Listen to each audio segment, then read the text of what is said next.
সেদিন আমার জন্মদিন। প্রভাতের প্রণাম লইয়া উদয় দিগন্ত পানে মেলিলাম আঁখি। দেখিলাম সদ্য স্নাত উষা আঁকি দিল আলোক চন্দন লেখা হিমাদ্রির হিম শুভ্র পেলব ললাটে।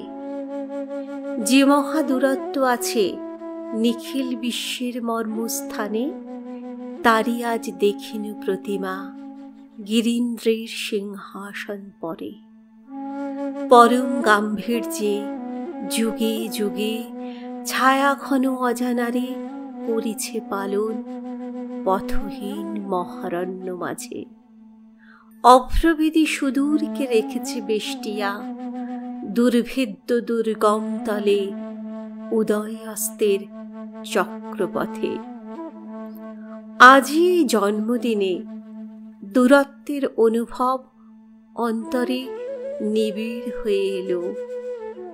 যেমন সুদূর ওই নক্ষত্রের পথ নিহারিকা জ্যোতি বাষ্প মাঝে রহস্যে আবৃত, আমার দূরত্ব আমি দেখিলাম তেমনি দুর্গমে। অলক্ষ্য পথের যাত্রী অজানা তাহার পরিণাম। আজি এই জন্মদিনে দূরের পথিক সেই তাহারই শুনিনু পদক্ষেপ নির্জন সমুদ্র তীর হতে।